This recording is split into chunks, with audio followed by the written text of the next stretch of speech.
Olá, bem-vindos ao quadro Assunto É do Agoscast, o canal de podcast do Colégio Agostiniano, que traz informações e conteúdos relevantes para você e para sua família. Olá, queridos ouvintes do Agoscast, canal podcast do Colégio Agostiniano. Hoje o tema é Cidade para Todos. Essa semana comemora-se a Semana do Meio Ambiente e nós vamos falar um pouquinho sobre o desenvolvimento das cidades de maneira sustentável. Meu nome é Amanda, sou professora e coordenadora de área do colégio e sou aqui juntamente com a Jamile, também professora da escola, e a Luciana, ex-aluna, arquiteta, urbanista, formada na PUC, e hoje em dia faz especialização em modalidade urbana. Nós vamos falar um pouquinho sobre o que nós chamamos de cidades inteligentes. Essas cidades elas são pensadas para tornar o ambiente mais habitável, gerenciável, sustentável e acessível. A Jamile vai se apresentar agora e vai falar um pouquinho para a gente sobre sustentabilidade e desenvolvimento urbano. Olá, queridos ouvintes. Sou a Jamile, professora de Geografia do Colégio Agostiniano. Sou mestre em Geografia pela UFG. Venho falar com vocês hoje um pouquinho sobre o conceito de sustentabilidade. Para a gente pensar sustentabilidade, a gente tem que pensar o meio ambiente de forma sustentável, por um conjunto de ideias, estratégias e demais atitudes ecologicamente corretas, economicamente viáveis, socialmente justas e culturalmente diversas.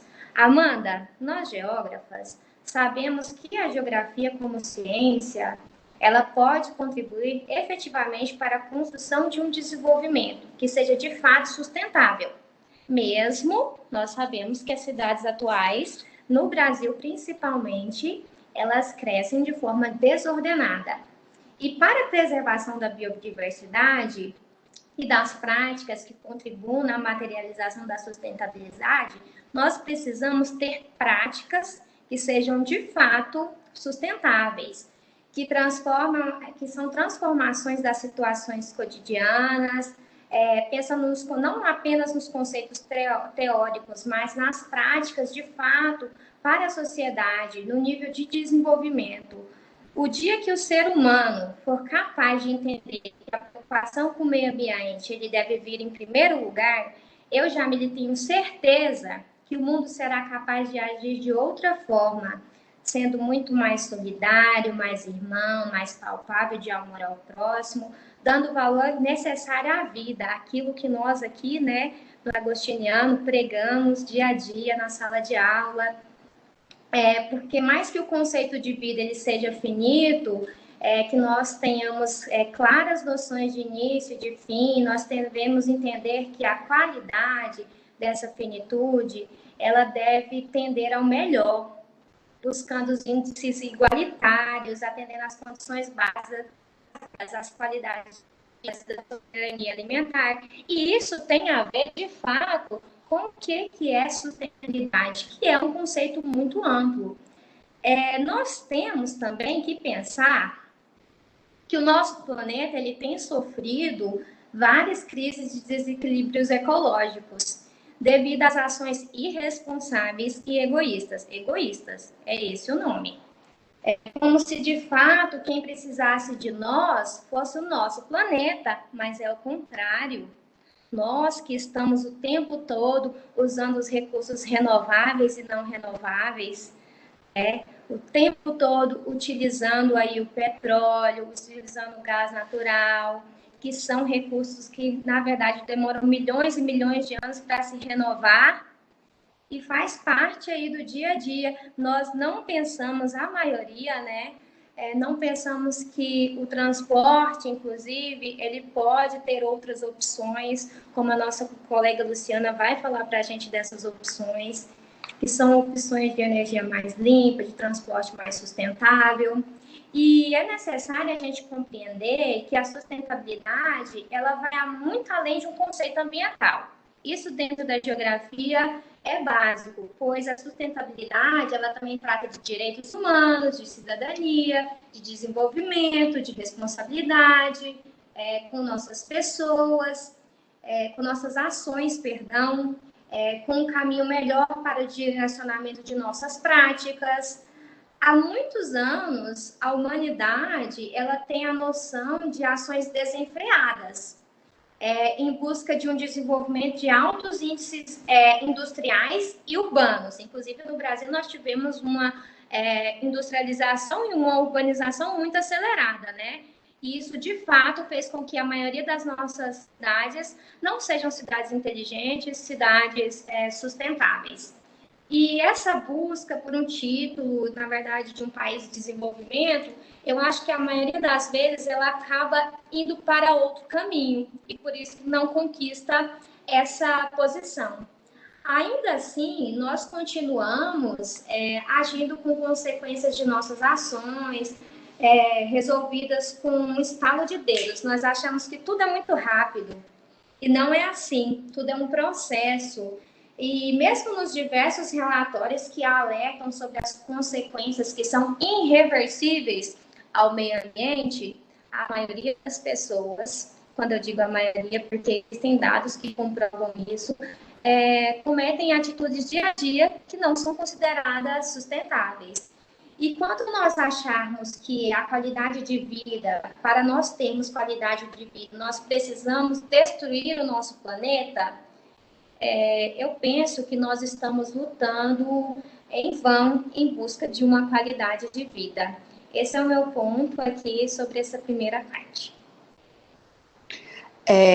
Jamile, eu fico pensando assim na sua fala, quando você traz esse papel egoísta em relação à cidade, como ela é pensada. E aí a ONU, em um dos relatórios que ela divulgou há um ano atrás, mais ou menos, ela traz sobre a necessidade da população em adquirir uma resiliência em relação aos centros urbanos.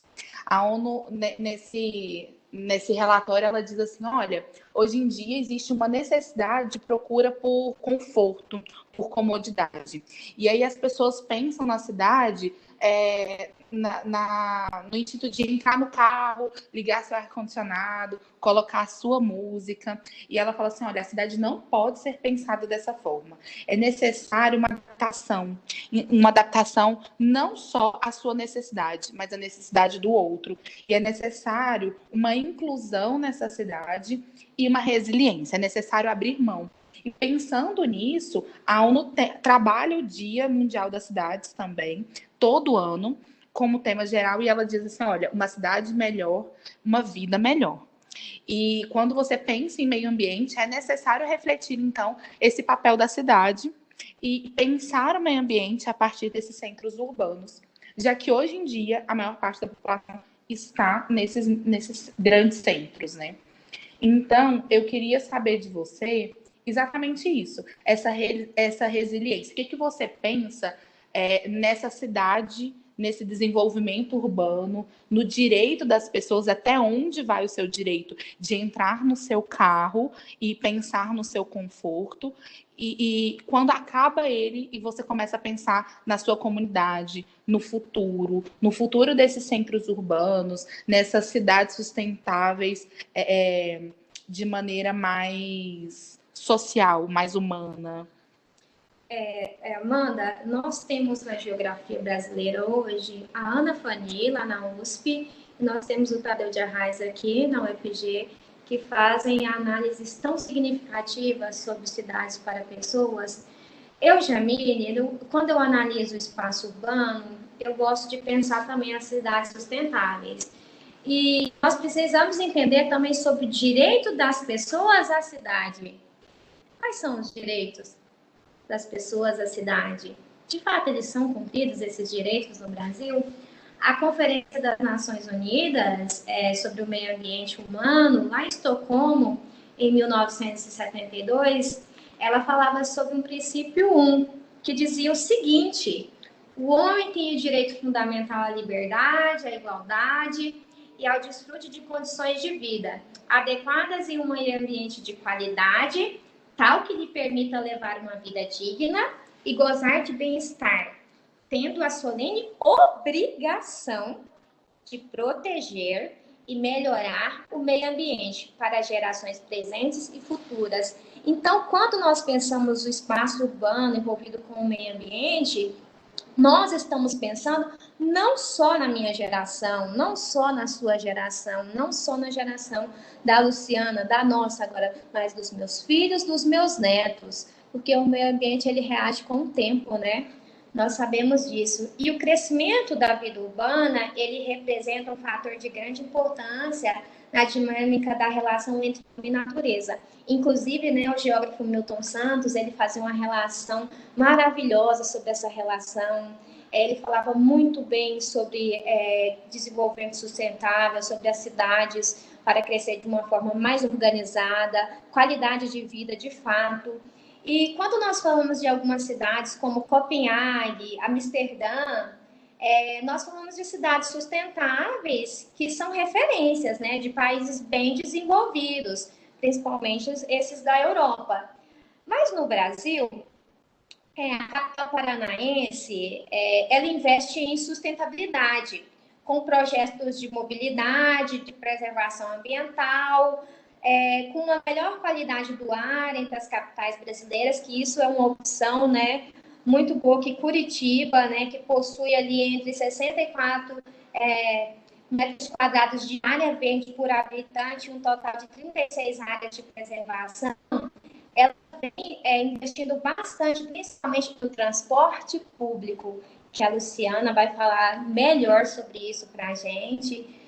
Curitiba ela é pioneira pela criação dos corredores exclusivos para ônibus, no qual circulam veículos biarticulados. O transporte ele é acessível, rápido, confortável para passageiros. Eu, quando viajo, acho que isso é muita geografia, eu gosto muito de usar transporte público. Qualquer lugar. As pessoas falam, Jamile, vamos de Uber, vamos de táxi. Eu falo, não, eu quero... Todo geógrafo precisa conhecer o espaço. A gente gosta de um transporte público, uma caminhada, porque eu acho que é aí que a gente entende a dinâmica daquela cidade de fato, né? Isso. Lá no Rio de Janeiro, eu já sentia que quando era criança ia só Rio de Janeiro, Rio de Janeiro. Depois eu fui conhecendo os outros locais no Brasil. Quando eu fui a Curitiba, parte da minha família curitibana, né, paranaense, perdão, mas eu nunca tinha ido. Eu fui utilizar o transporte público e é muito diferente daqui de Goiânia. Sim. Jamília, eu acho interessante também a gente parar para pensar essa questão de Curitiba, ver a diferença que um bom planejamento urbano faz, porque a Curitiba tem esse desenvolvimento todo nesse sentido e é tão pioneira, porque por muitos anos quem foi prefeito da cidade, responsável por essas intervenções, foi o Jaime Lerner, que infelizmente faleceu essa semana, inclusive. Ele é um grande urbanista, ele é conhecido no mundo inteiro como referência. Então, ter tido na gestão urbana, de fato, uma pessoa que se preocupava nesses desafios da cidade, foi o que fez Curitiba estar tão à frente às cidades brasileiras. Isso mesmo, Luciana. E assim, no nosso cotidiano, no nosso dia a dia, se a gente pensa em cidade para as pessoas, não tem como desvincular isso ao transporte público. Então, essa é a minha fala sobre esse ponto. Eu acho que hoje o grande desafio da cidade é você promover o desenvolvimento, você entender esse crescimento da cidade, a necessidade das pessoas em demanda de serviço, comida, água potável, o ar limpo, educação, habitação acessível, mas pensar isso num ambiente seguro e com transporte eficiente. Nós precisamos planejar para o uso sustentável do espaço, considerando, além da qualidade de vida dos habitantes, a preservação do meio ambiente. É necessário incluir a preservação do meio ambiente nesse pensamento, nesse planejamento, e entender que isso, como a Luciana falou, é um projeto a longo prazo. Por que a gente cita tanto Curitiba quando a gente vai falar de sustentabilidade, cidade planejada? Porque, de fato, foram muitos anos pensando nesse planejamento. Hoje em dia, uma definição que a gente utiliza muito é sobre a mobilidade sustentável. O que é essa mobilidade sustentável? A mobilidade sustentável é um conceito que busca a relação entre o transporte tradicional, envolvendo veículos, e principalmente os carros de passeio, transporte coletivo, veículos motorizados, até caminhada, mas de maneira que não vai agredir a cidade e o desenvolvimento da vida urbana. É pensar de maneira inteligente em soluções que vão viabilizar a dinâmica da mobilidade nos centros urbanos. É claro que a gente sabe que, para que isso aconteça, é necessário um investimento em infraestrutura. Isso não vai acontecer de uma hora para outra, mas eu acho que a Luciana, como arquiteta, urbanista, e principalmente como ex-aluna, né? Porque uma vez agostiniana, sempre agostiniana, tem um pouquinho a mais para falar para a gente sobre isso.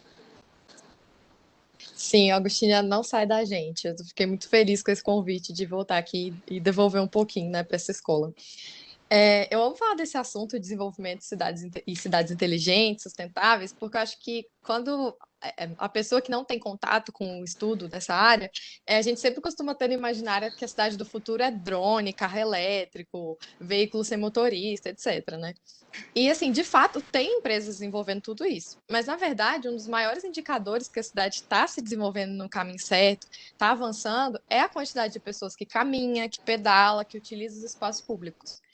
E se a gente parar para pensar, como a maioria das cidades são hoje, Goiânia está entre elas, né? Goiânia tem uma cultura de carro muito forte. A gente está num ranking entre as 500 cidades que tem mais pegada de carbono no mundo. A gente está em 315, eu acho. Então, assim, o carro, ele ocupa todo o espaço, tanto em movimento quanto estacionado, porque quando a gente não está usando o carro, a gente tem que parar ele em algum lugar. E para ilustrar bem, é como, pensa se você fosse fazer a sua casa, você pensou na sua casa dos sonhos, e aí alguém colocou uma garagem no meio da sua casa, ocupando mais da metade do espaço, e ficou só um espacinho para o seu quarto, para a cozinha e tudo. E ninguém quer uma casa assim, né? A gente tem o espaço para o carro lá, mas a maior parte de uma boa casa é de espaço de socialização, descanso, acolhimento, lazer. Então, se ninguém faria uma casa com uma garagem gigante no meio, por que que as nossas cidades são desse jeito, né? Por que que a gente faz avenida com 10 pistas, viadutos, trincheiras, estacionamentos gigantes e mata o espaço do pedestre? No meu TCC, e agora na minha pós-graduação também, que é em mobilidade urbana, eu estou desenvolvendo uma pesquisa e um trabalho focado nas ruas. O trabalho chama Projeto Meio Fio. A rua, como espaço, a rua tem que ser vista como espaço público, porque é isso que ela é. A gente vê muito como um conduíte, né, que carrega a gente de um destino para o outro, mas uma boa rua, ela é um destino também. Ela tem atividades, sombra, espaço para sentar, restaurante, comércio. E o que eu acho mais engraçado foi justamente o que a Jamila e a Amanda falaram, né? Que a gente tem costume de viajar para o exterior e andar na rua, usar transporte, mas a gente muitas vezes não se questiona por que que na nossa cidade natal a gente tem 2, 3 carros na garagem, a gente não vai nem à padaria a pé, por que que a gente tende a buscar conhecer a cidade quando não é nossa, né? E é muito forte aqui da cultura goianiense essa ideia de que alargar a via, criar mais infraestrutura rodoviária vai resolver o trânsito. Inclusive, esses dias eu estava passando na rua e vi um outdoor do governo que estava escrito assim: gastamos não sei quantos bilhões em estrutura rodoviária. E eu sei que aquilo era um anúncio de campanha, né? Como se fosse uma coisa positiva, mas eu fiquei até assim com vergonha de que a gente ainda em 2021 acha bonito que a gente gasta bilhões em estrutura para carros, né?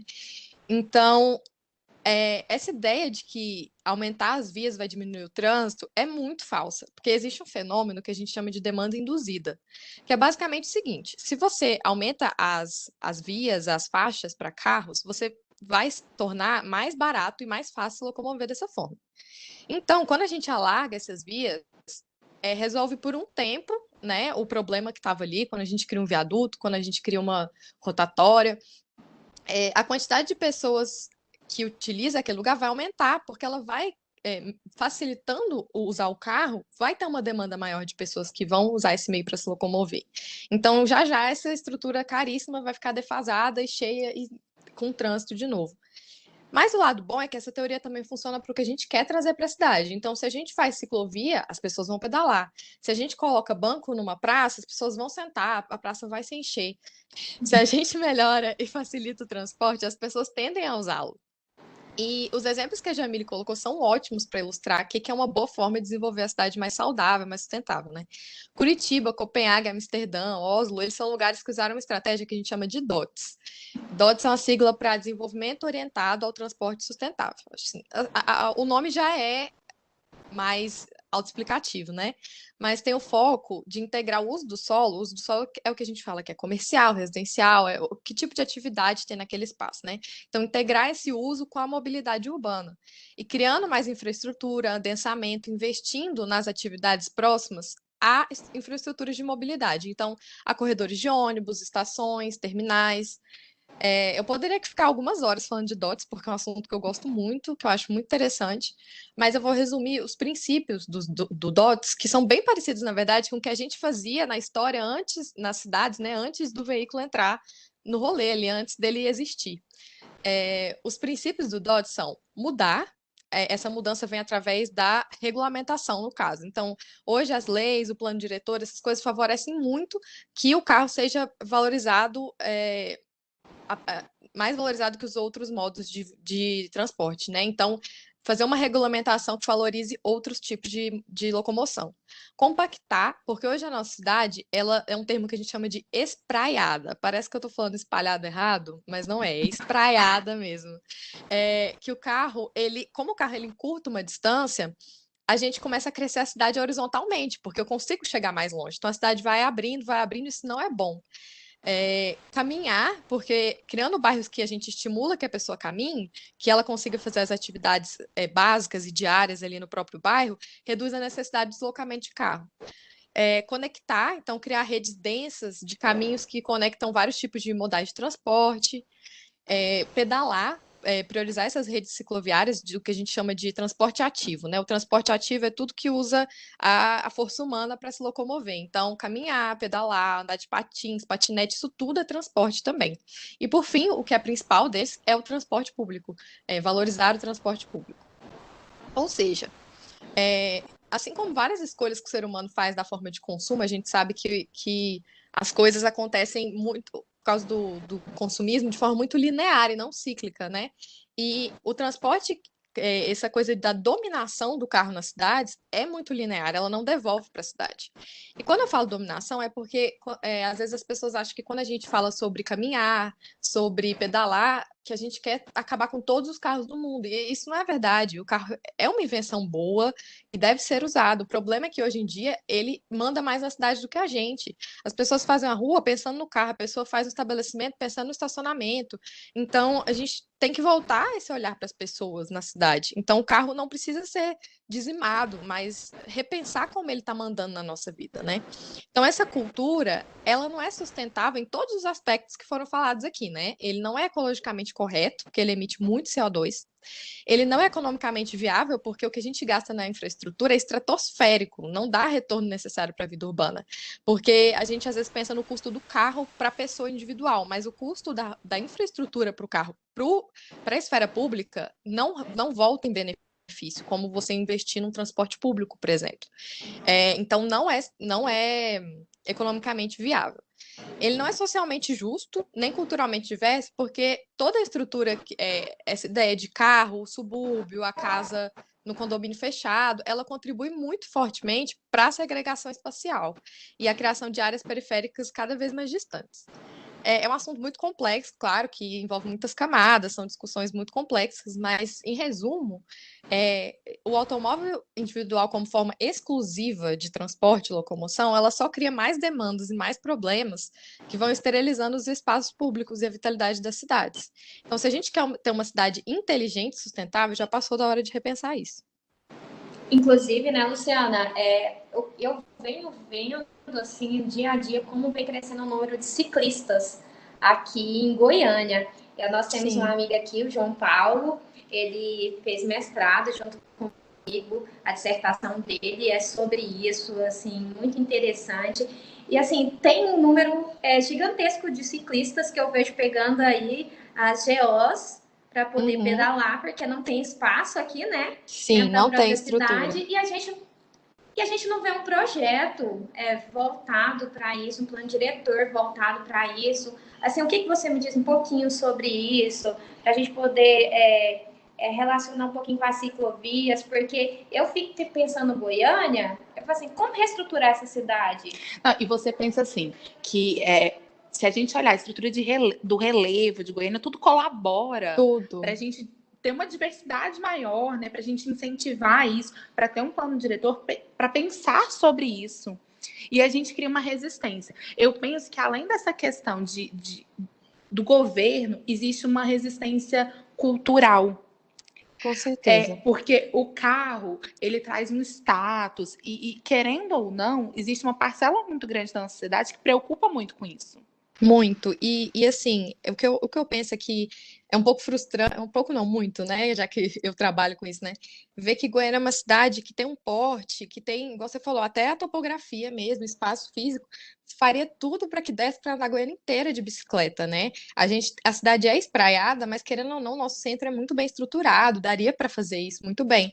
Eu acho que aqui anda crescendo o uso da bicicleta mais como exercício, como lazer, mas ainda não tem Exato. uma cultura de uso de bicicleta para você ir para o trabalho e tal. Mas eu acho que isso acontece justamente pela falta de estrutura, porque, por exemplo, eu poderia ir de bicicleta para o meu trabalho, no caso eu estou de home office, né? Mas o lugar, a distância daria, mas tem uma avenida super movimentada que eu morro de medo de passar lá de bicicleta. Então, assim, a cidade também não colabora. Então, a gente precisa criar essas estruturas para criar demanda. Eu acredito que tem muitas pessoas que, pela distância da cidade, por essa facilitação, usariam, mas não ajuda com os projetos, porque aqui a gente só faz viaduto e asfalto, né? Então, não tem muito essa cultura. E também, o que eu acho engraçado é pensar, por exemplo, Nova York é um exemplo de mudança de cultura em relação ao carro. E a gente pensa assim, Manhattan é uma das cidades mais malucas e referência no mundo de, assim, é, sabe, aquela loucura capitalista mesmo, e uma cidade muito cheia, muito desenvolvida, cheia de arranha-céu.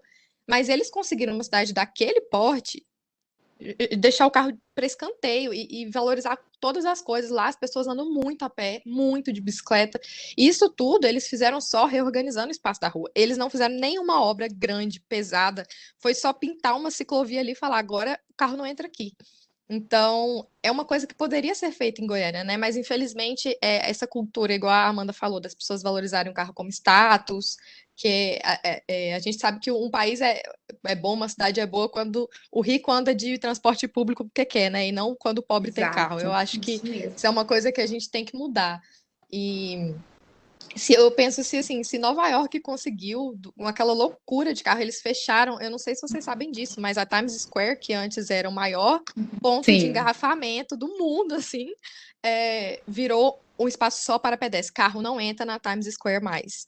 E assim, se conseguiram fechar a Times Square, por que que a gente não pode tentar fazer isso em Goiânia, né? Que assim, é uma cidade incrível, tem um porte muito menor que daria para fazer isso. Então, eu acho que é muito mais uma mudança de mentalidade que começa com isso, né? A gente conversando sobre isso, a gente trazendo essas informações para que a mudança possa ir acontecendo aos poucos, mas realmente é muito difícil.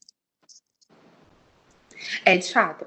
Hoje, quando a gente fala das questões ambientais, de sustentabilidade, um ponto que sempre aparece em todas as discussões é a questão da sociedade de consumo.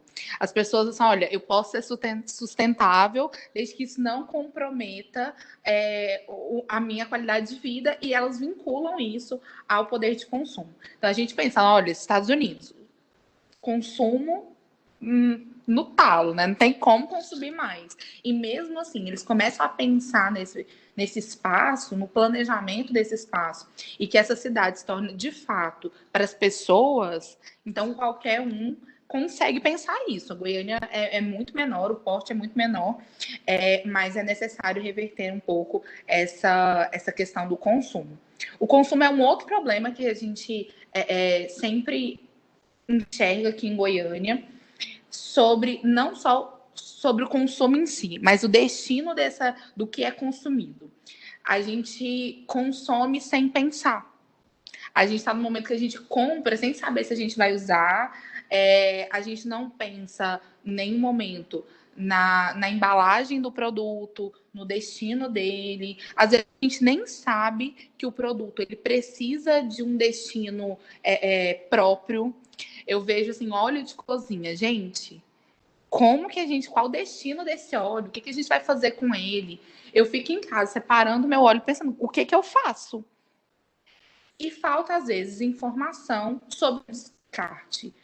Da mesma forma que a gente falta uma infraestrutura para que a gente possa ter uma mobilidade sustentável, falta também informação e infraestrutura sobre o destino desses lixos nessas sociedades de consumo.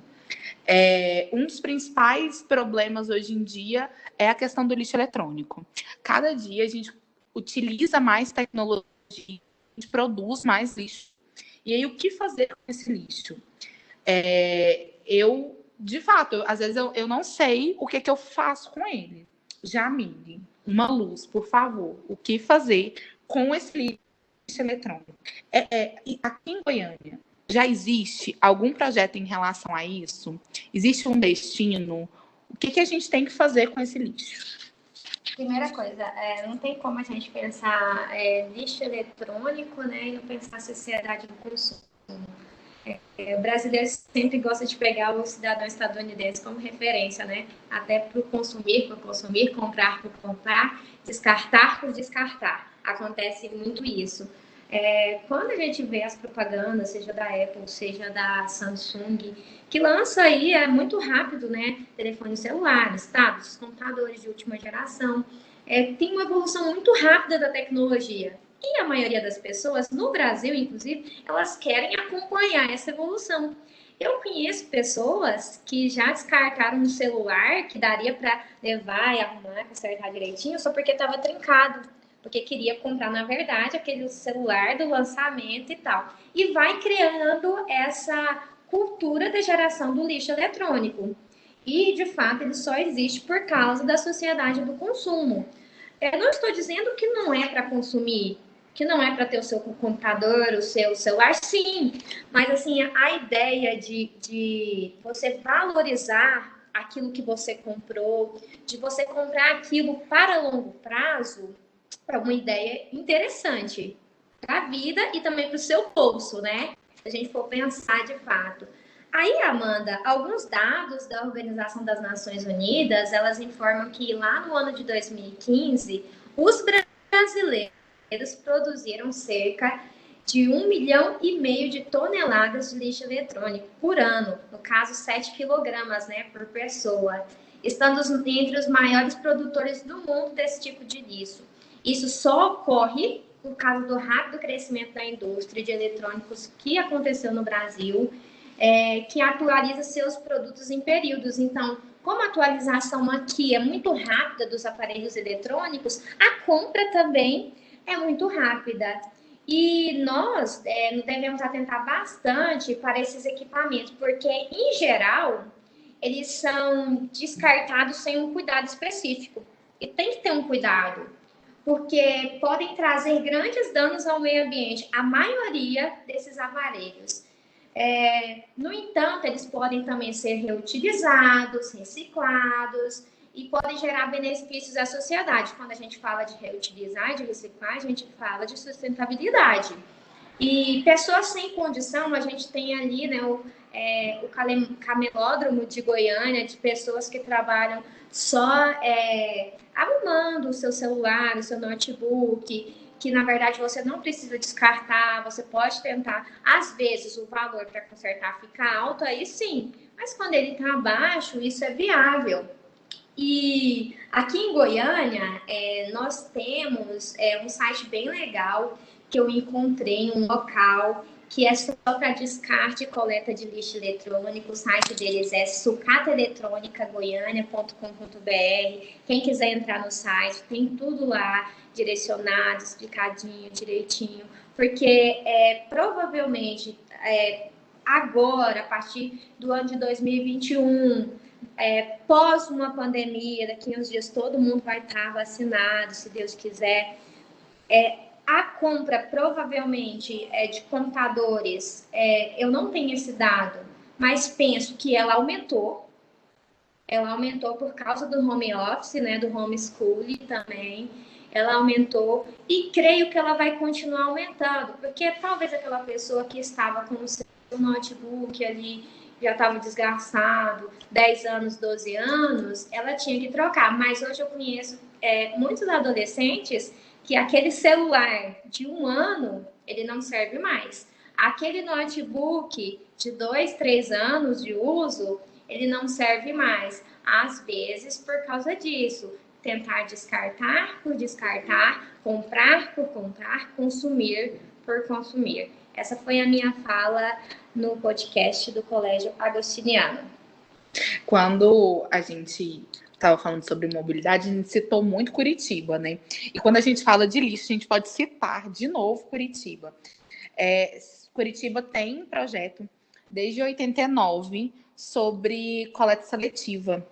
E nesse projeto, não sei se vocês já leram sobre, eles pensam no lixo, eles falam que o lixo não é lixo e que o resíduo deve ser pensado de casa a casa.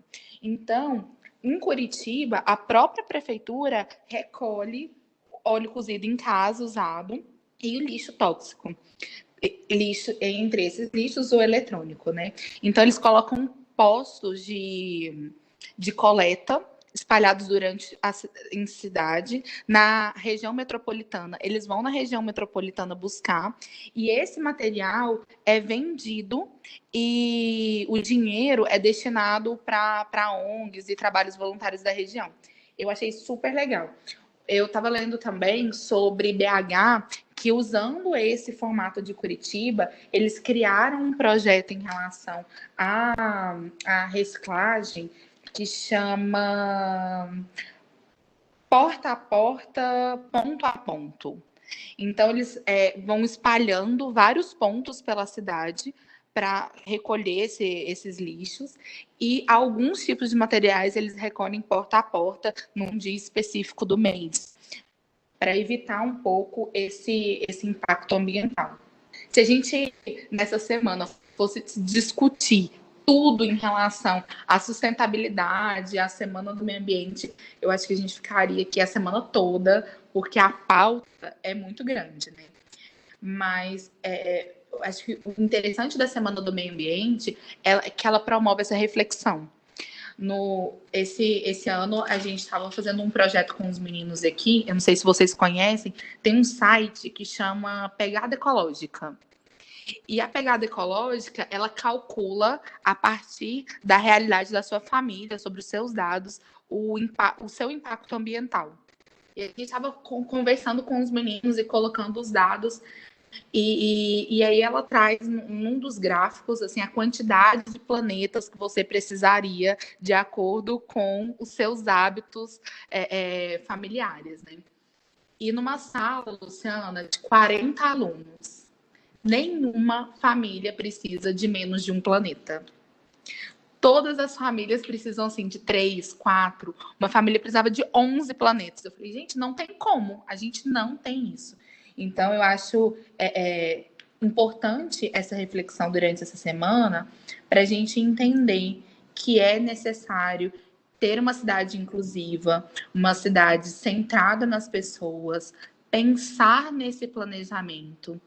É necessário, em alguns momentos, abrir mão do que é mais cômodo para você, para pensar nesse futuro. Num futuro onde a gente continue utilizando esses recursos de maneira mais humana, mais lógica, sem esse consumo desenfreado, onde a compra seja por necessidade, não por status, onde você tenha entenda que o outdoor lá do asfalto não é um ponto positivo, que quando você sai num ranking tem 2, 3 carros por pessoa naquela cidade, isso não é legal. Que quando a gente viaja e a gente sai para conhecer as outras cidades, a gente faz questão de andar de metrô, de ônibus, isso aqui na nossa cidade também é viável e também seria muito legal. Então, meninas, obrigada pelo papo, adorei. Queria conversar mais com vocês sobre isso. Eu não sei se vocês querem complementar com alguma coisa, a opinião de vocês sobre isso, enfim. Só agradecer, né, essa escola maravilhosa pela oportunidade dessa fala e numa semana tão importante, né, esse momento de parar, de refletir, ele é essencial. Obrigada, Colégio Agostiniano. Também queria agradecer o convite, fiquei muito feliz com ele. É muito bom estar aqui de volta ajudando de alguma forma, né? Então, é muito legal essa iniciativa do podcast, de deixar os alunos sabendo um pouco mais de coisas diferentes, de assuntos diferentes. E foi um prazer estar aqui com vocês. Obrigada. Pessoal, semana passada o podcast foi sobre futebol, que foi um papo também super legal. Fiquem de olho, sempre está saindo alguma coisa nova para várias faixas etárias. Então, se for um assunto que às vezes não te interessa muito, mas tem lá uma história para o irmão mais novo, para o primo, fiquem atentos a isso. Abraço para vocês. Muito obrigada, meninas. Luciana, você sabe que o Agostiniano está aqui sempre para todos os ex-alunos. É um prazer, um privilégio para a gente recebê-los sempre aqui. Beijos e até a próxima. Fiquem de olho nos próximos temas.